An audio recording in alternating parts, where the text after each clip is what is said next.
Ok, les quiero mostrar cómo sería el desarrollo de un ejercicio, pero aplicando Python,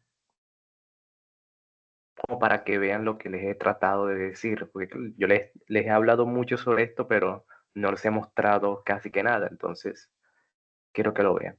Y lo comparen con el video anterior, que era sobre hacer un ejercicio parecido, miren, era incluso hasta más, este es más complicado, tiene más cosas, ¿listo? Pero es el mismo tema de trabajo virtual. Hallar desplazamientos. Entonces, ¿qué es lo que deberíamos hacer si estuviéramos normalmente en cualquier ejercicio? Es esto, hallar momentos internos, hallar para la parte virtual, para la parte real, o sea, esto es el método de los cortes. Para eso es el método de los cortes, para hallar esos momentos internos. Y luego hallar una fórmula. Obviamente, el paso cero es la estática, por ejemplo, para hallar estas reacciones del empotramiento. Pero les quiero contar algo muy importante y es lo siguiente. Aunque estos métodos uno los vea muy mecánicos, porque en serio, esto es lo que toca hacer siempre. Siempre hay que hacer esto. Reacciones, cortes, fórmulas. Reacciones, cortes, fórmulas. Siempre es lo mismo. No cambia. O sea, es muy mecánico. Tú puedes aprender de una manera mecánica si te lo propones.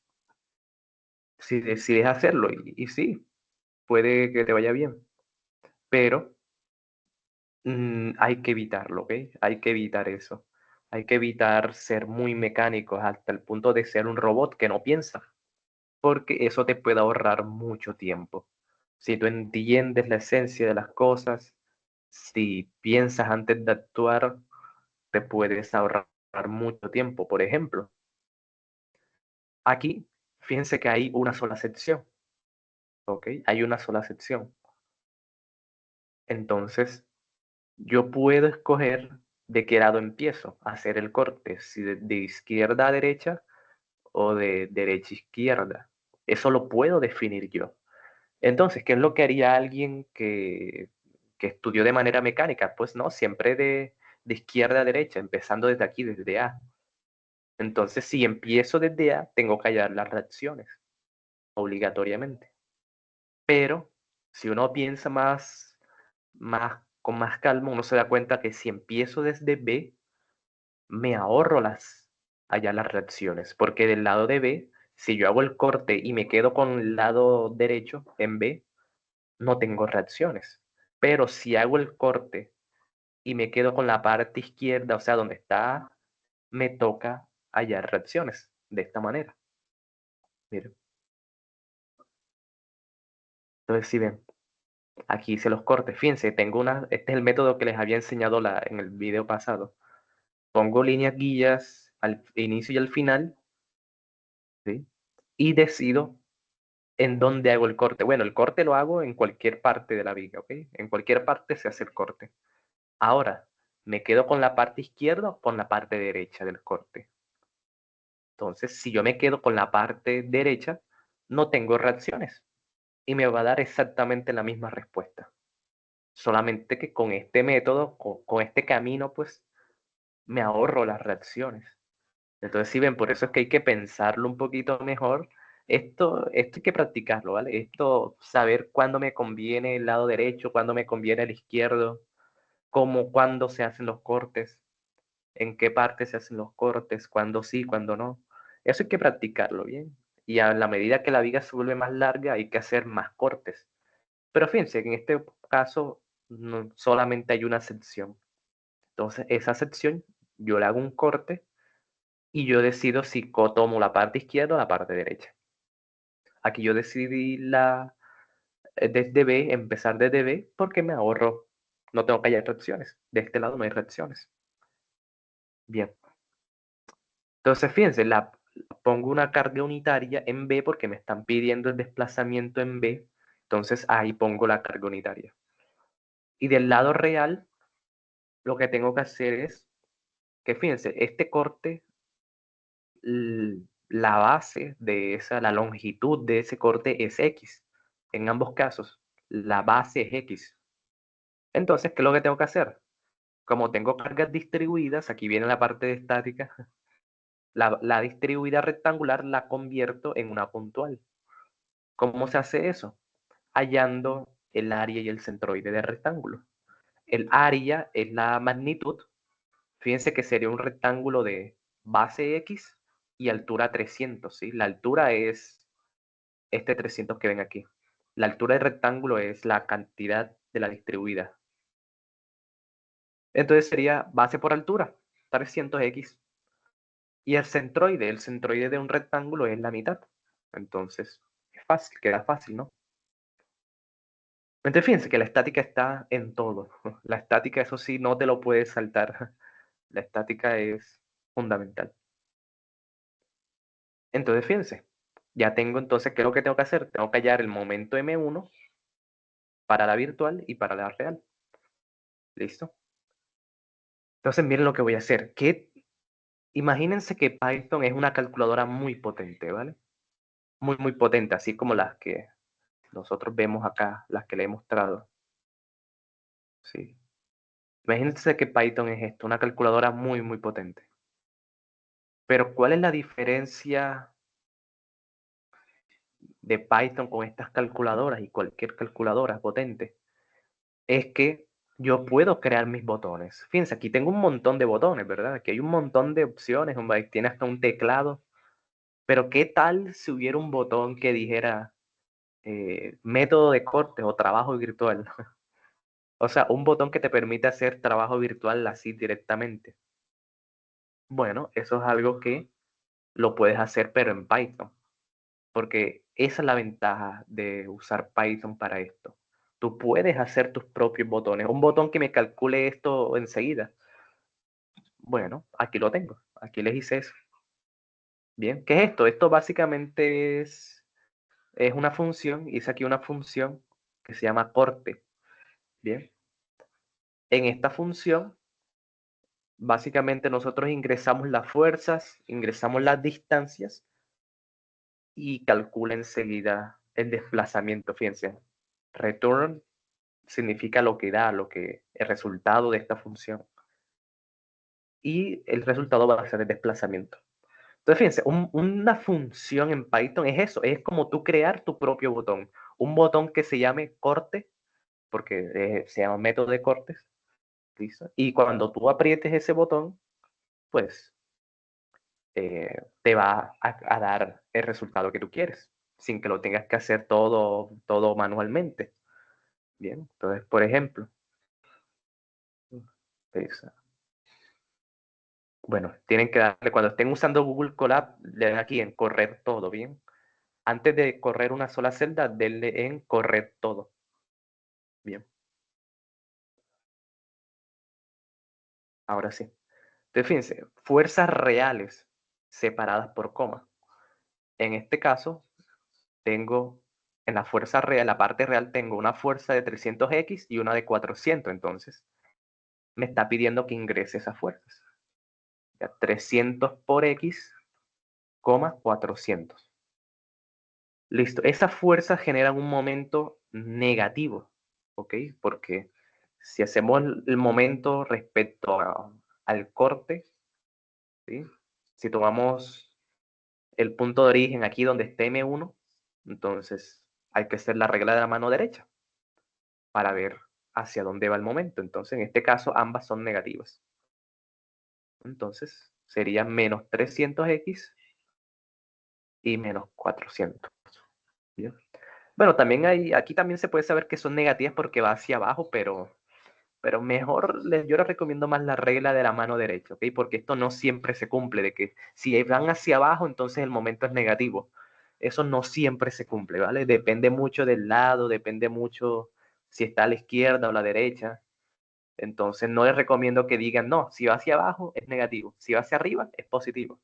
No, el momento es un poquito más, hay que tener más cuidado con los momentos. Entonces, bueno, en este caso son negativas por la regla de la mano derecha. Las distancias, bueno, la de 300 era x medios, bien, porque está en el centro del rectángulo. Y la de menos 400, la distancia es x. Sí, mírenlo, aquí está. La de 400 está a una distancia X y la de 300 está en la mitad, X metros. Bien, le doy Enter. Ahora las virtuales, solamente hay una virtual que también es negativa, ¿ok? Ahora en la parte virtual, que aquí está la fuerza unitaria y la distancia es X, ¿bien? Estamos tomando momento desde el mismo punto, desde M1. A partir de ahí calculamos el momento. Entonces sería -1 y la distancia es X. Y ya, esta es la respuesta, ¿ok? Esa es la respuesta. Entonces, ¿qué es lo que hace ese botón? Ese botoncito básicamente lo que hizo fue que me calculó M1, M minúscula, M mayúscula, hizo la integral y me dio el resultado.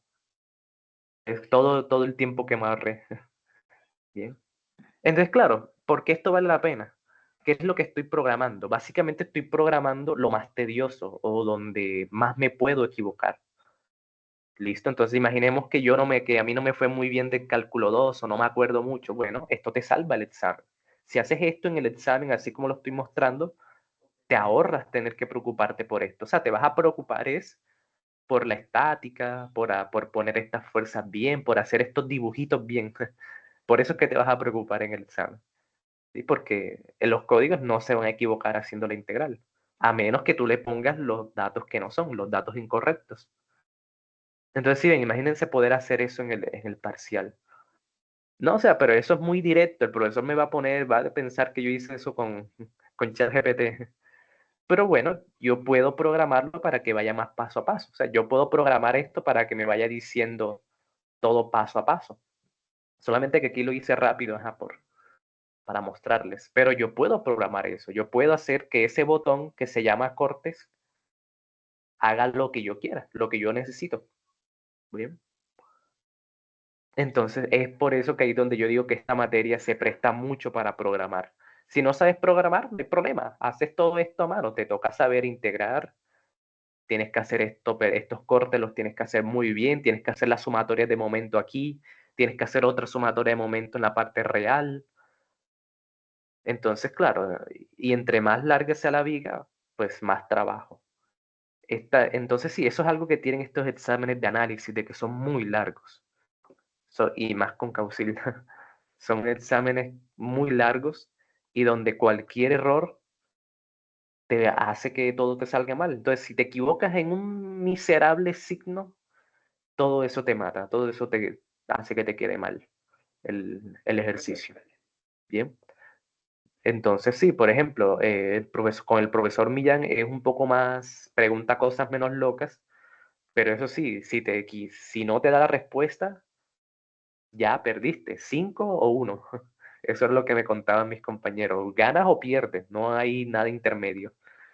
Entonces, eso es como lo que hay que tener cuidado con el profe Millán. O ganas o pierdes, o sea, te da o no te da, ya. De pronto tengas todo bien, tengas el procedimiento excelente, pero si te equivocaste en una reacción, por ejemplo, ya todo eso te mata, ya 1, 1-5 enseguida, aunque hayas hecho todo lo demás bien. Entonces, si ven, hay que tener, por eso es que les digo, si yo hubiera aplicado Python desde el primer examen, me hubiera ido muchísimo mejor, porque me hubiera equivocado mucho menos. No tanto porque, sí, no tanto por falta de conocimiento, sino porque hay que tener mucho cuidado. Sí, cuando uno está haciendo esto a mano hay que tener mucho cuidado. Si lo haces muy lento, no te da el tiempo. Y si lo haces muy rápido, te puedes equivocar fácil. Entonces ahí es donde está el potencial del Python.